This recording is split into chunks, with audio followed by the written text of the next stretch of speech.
Hoy vamos a hablar acerca del elitismo intelectual como un movimiento de discriminación cercano al racismo, algo que tal vez pueda sorprender un poco.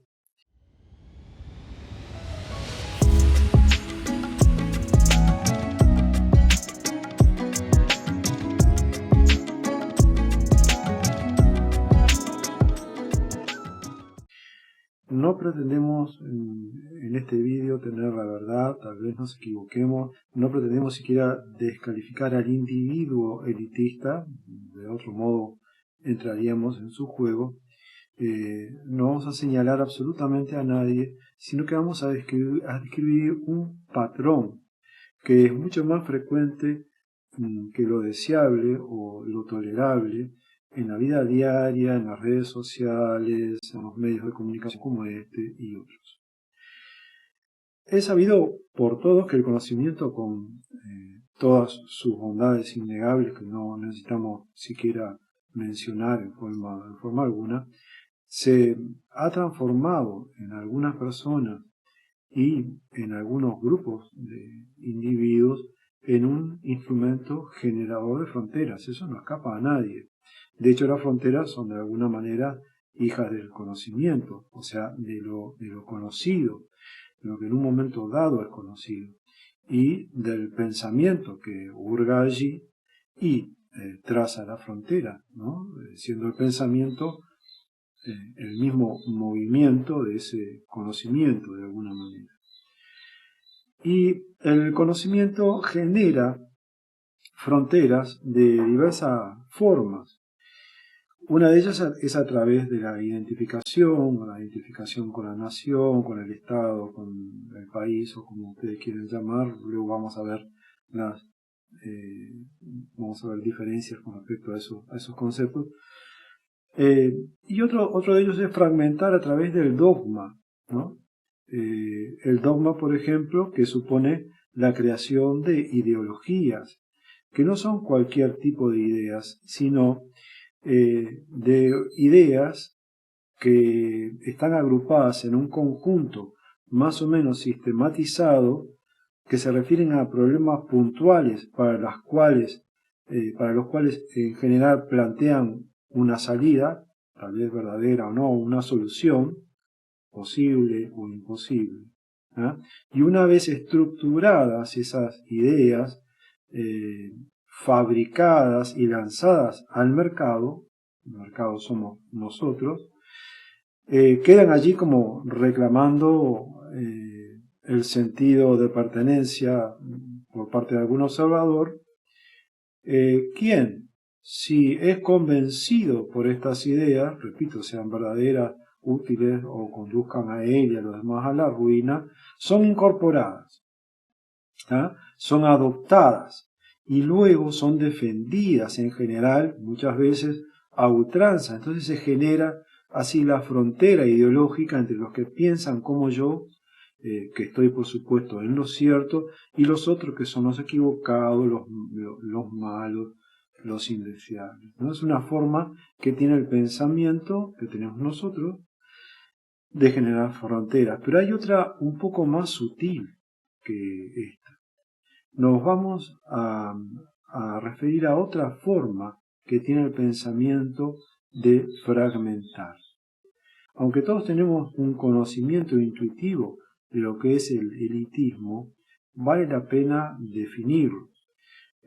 Buscando una definición en el diccionario de la Real Academia o en la Wikipedia, donde ustedes quieran, se refiere a que el elitismo es la creencia o el convencimiento de que los miembros de una élite, definida como una minoría de personas que tiene cualidades selectas y apreciadas, como la riqueza, el poder, el conocimiento, la inteligencia, y a eso nos vamos a referir, la experiencia o el talento, merecen mayor influencia y autoridad que el resto de la población.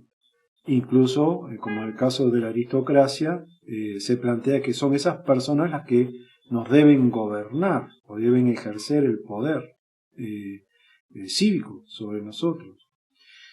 Esto, entonces, por lo tanto puede constituir esas bases las bases de la aristocracia, ese sistema político al que hiciera referencia Platón, Aristóteles, etc., en la cual una élite que sobresale por su sabiduría, por su virtud, por su experiencia, es la que debería ser la encargada de gobernar. Es un tema para debatir, pero no lo vamos a hacer ahora. Pero hay una segunda forma de elitismo que puede combinarse o no con la anterior, es decir, con eso de que hay una élite que necesita o que puede estar capacitada para gobernarnos a nosotros, o sea que nosotros tenemos que ser los súbditos de ellos. Eso es lo que plantea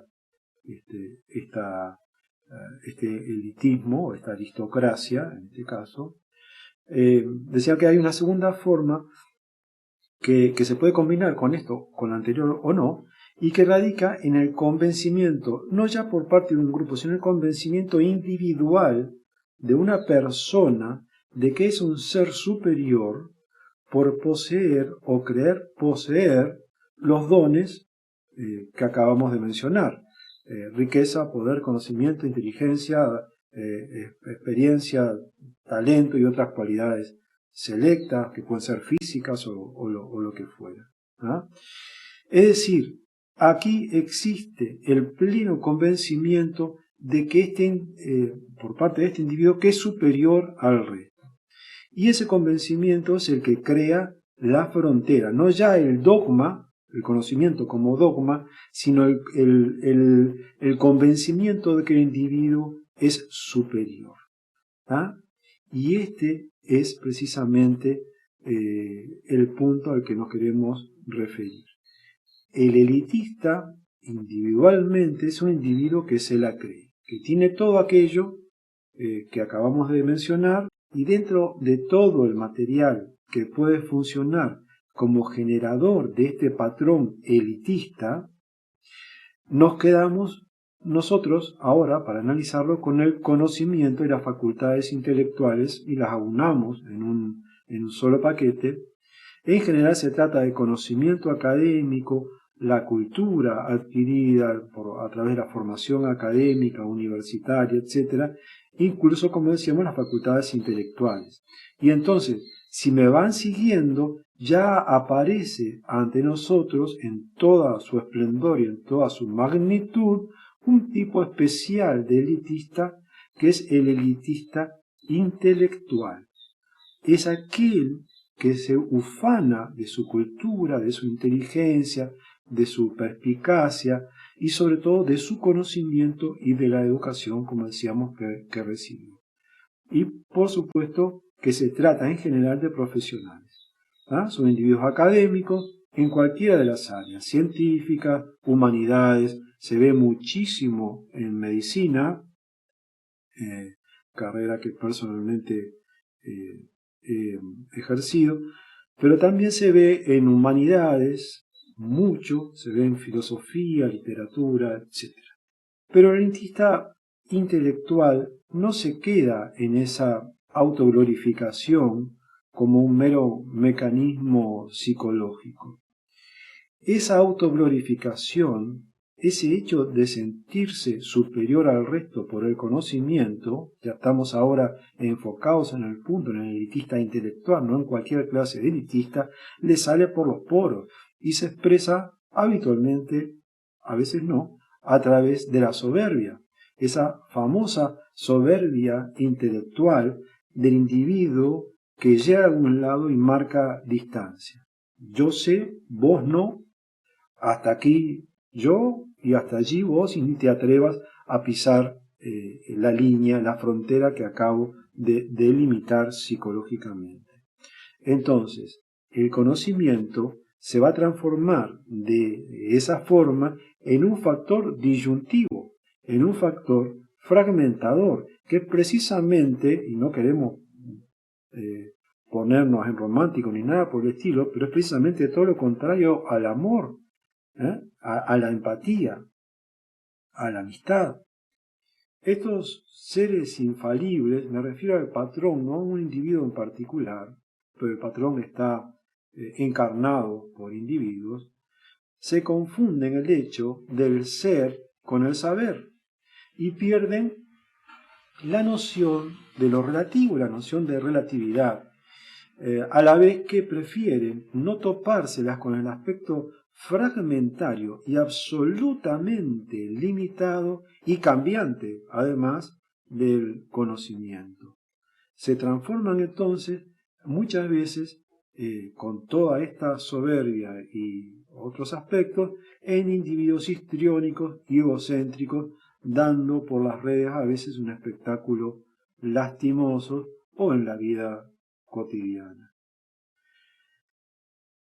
Pero hay además otros importantes detalles porque este patrón puede ser rápidamente individualizado si es el caso que la soberbia no le sale al individuo por los poros y de esa forma no es un estado explícito para un observador. No es inusual que se ataque directamente a otros tildándolos de ignorantes o lamentables, ni tampoco es inusual el evidente deseo de censurar las opiniones que no coinciden con las propias, que son consideradas las propias siempre, por supuesto, justas, las más acabadas, por supuesto. Un sello en el orillo del elitista intelectual es la descalificación, el menosprecio del otro o incluso muestran muchas veces signos de indignación frente a la mera posibilidad de que gente no formada, gente vulgar, común y corriente, para ellos cuasi herejes, opine sobre las cosas que le competen solo a los científicos, a los filósofos, a los historiadores, a los literatos y a los profesores, que lo harán mucho mejor, como si se le tuviera que pedir permiso para opinar o para filosofar o para pensar. Es una especie de inquisición light, individual, encubierta, que llevan estas personas. Por último, otro sello distintivo de este patrón es el uso de un lenguaje excesivamente complejo o una jerga académica cuando es a todas luces innecesario, utilizando en general desprofeso este lenguaje para impresionar y a su vez demostrar sus grandes dotes cognitivas y su excelsa formación, aunque vale aclarar que es difícil en este punto saber cuáles son las reales intenciones del elitista intelectual. Este patrón genera diversas repercusiones a nivel macro. La primera es la generación de un grupo de seguidores y defensores incondicionales, porque ese conocimiento muchas veces es tomado a modo de dogma, como habíamos hablado al inicio, pero en general ya estaríamos hablando entonces de una corriente filosófica, religiosa, política, económica que este individuo lidera o transmite, ¿no? Para terminar, quiero señalar que el elitismo intelectual y el racismo comparten sus raíces, como decíamos en el título. Son básicamente, al menos inicialmente, el mismísimo movimiento. Ambos movimientos son discriminatorios y parecen diferenciarse al inicio por el target, por el objetivo. En el racismo el objetivo es una raza que se considera inferior, una etnia, y en el elitismo es el individuo que es falto de conocimiento. Ambos son apartados y tienen evidentemente repercusiones sociales y humanas distintas, aunque pueden coincidir en la misma persona. El racismo, ya sabemos las implicancias que ha tenido terroríficas desde el punto de vista humanitario, no lo vamos a detallar, pero el sentimiento de superioridad es el mismo en ambos casos.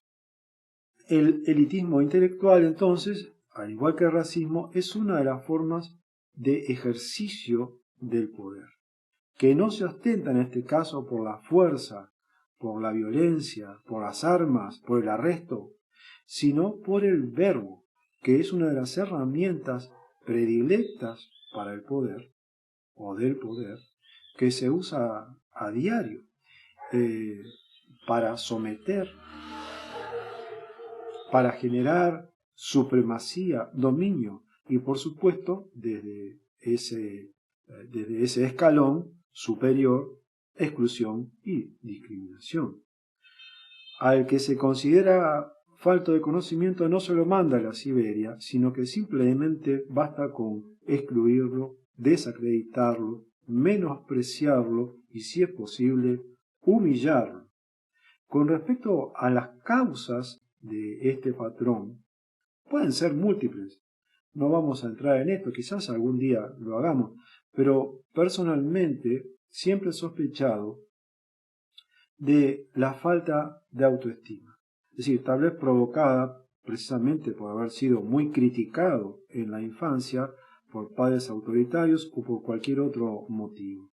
Y es probable que esa sensación de minusvalía interior los impulse a esta gente, o impulse a esta gente, desde el sótano del inconsciente, a tener la necesidad de ellos mismos de desacreditar a otros, de última es lo que aprendieron, quizás, de forma tal que de bajarlos a los otros, ellos se sienten arriba.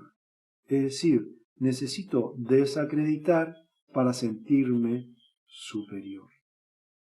En suma, para terminar ya, ¿tienen conocimiento? Felicitaciones. Mi computadora tiene por lo menos muchísima más información guardada y mucha más información disponible.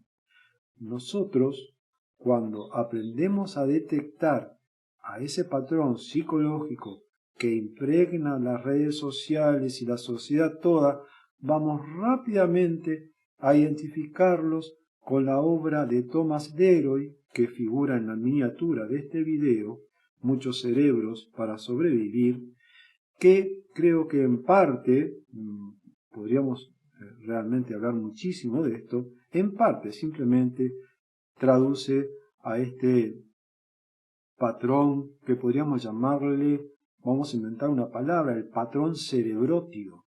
Frente a ellos, cuando estemos en esa situación, vamos a aprovechar lo que nos sirve, descartamos el resto, por supuesto, mientras, como muestras de agradecimiento, los saludamos solemnemente con pomposas reverencias, como se merecen los señores tan educados, porque, por lo que hemos visto, nos están ofreciendo, junto con algunas cosas valiosas, muchas baratijas de un circo gratuito.